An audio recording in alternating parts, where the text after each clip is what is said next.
Woman dies from heat exhaustion. Intermountain Health reminds residents to take precautions. And roadwork on SR 9 to limit traffic to a single lane. You're watching St. George News at 5. Good afternoon, I'm Monica McLaughlin. A hiker reportedly died from heat exhaustion while hiking in extreme heat on Saturday. According to a press release by the Santa Clara Ivans Fire and Rescue, first responders were initially dispatched to a call of 2 hikers in distress at approximately 3:30 p.m. Responding units from Washington County Sheriff's Office Search and Rescue, Santa Clara Ivans Police Department, a search team, and park rangers found the 2 hikers suffering from heat exhaustion. While still on the scene, a passerby notified authorities of an unconscious 30-year-old woman nearby. First responders located the individual and determined that she was deceased, according to Santa Clara Ivans Fire and Rescue. The investigation is ongoing due to the unusual nature of the incident. Intermountain Health physicians warn of severe health risks from the extreme heat in southern Utah, urging precautions like staying hydrated, avoiding strenuous activities, and protecting vulnerable populations. We'll go to Cody Blowers for more on this advisory.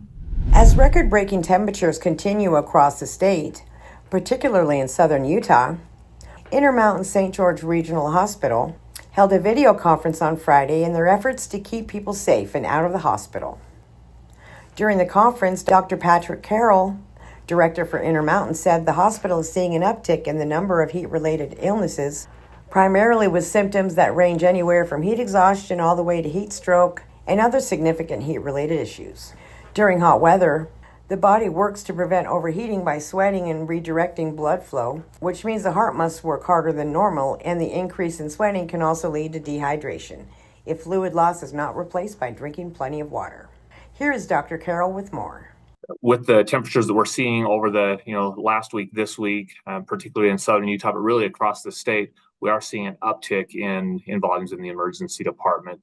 And we want our population to be safe, and we want our population to be educated and to know what to do so they can prevent that. But if they're starting to see symptoms, they can get the appropriate care. We talk about heat exhaustion, we talk about heat stroke, and that's really the core body temperature increasing to a level that's not safe and can cause harm for individuals. Some of the concerning symptoms that you may see are if you or your loved ones are starting to exhibit any sort of altered mental status, if they're not thinking clearly, if they're speaking in a way that's different than they normally would speak, that's a significant finding, and that's something that really needs urgent medical attention. So at a minimum, we recommend 60 to 90 ounces of water per day. When temperatures are where they are right now, even out of a car can be dangerous, and individuals can experience heat-related illnesses. Inside of a car is extremely dangerous.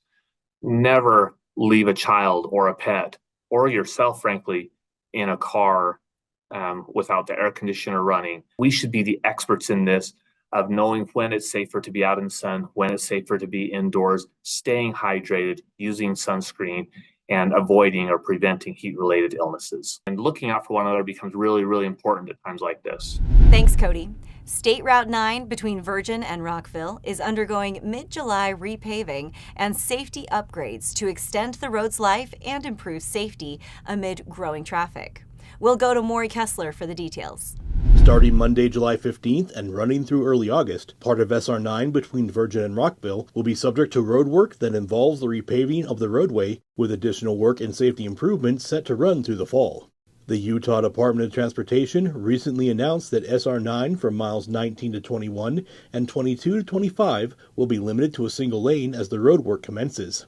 Work will take place during the week between 6 a.m. and 6 p.m., with normal traffic patterns opened on weeknights and weekends. Motorists can expect delays of up to 20 minutes when passing through the area. Repaving is expected to conclude in early August, with additional safety improvements involving guardrails, rumble strips, and other infrastructure improvements going into September or October, depending on the weather. The project is estimated to run over $3.3 million and is being done to preserve the durability and life of that part of the roadway in the face of increasing regional and tourism-related traffic to and from Zion National Park. Thanks, Maury.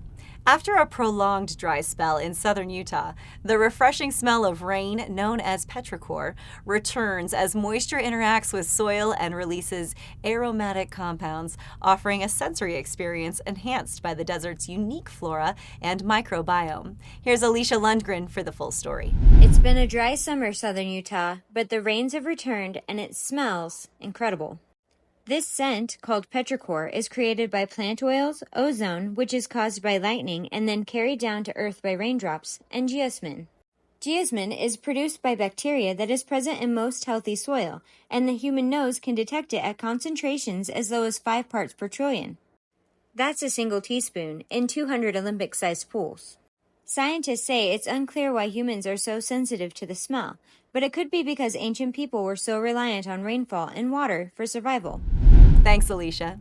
Daisy Hobbs of Wicked Daism crafts jewelry infused with empowering intentions, blending a witchy aesthetic with natural gemstones sourced locally, offering unique designs for everyday wear and spiritual enhancement. We'll go to Jessie Bank for more on this story. Daisy Hobbs is the creator and business owner behind Wicked Daisy. She creates witchy earrings with a desert boho vibe that features gemstones set with specific intentions. I need something a little bit different, so I'm using citrine, and that's oftentimes how I choose what I'm going to wear for the day or what I'm going to design for the day. So I am working on these little tourmaline and citrine dangles. She spent 25 years in the hospitality industry, which included working in national parks. When it comes to her jewelry, nature is her #1 inspiration. Thank you for watching St. George News at 5. I'm Monica McLaughlin with St. George News, your #1 source for local news. This has been St. George News at 5.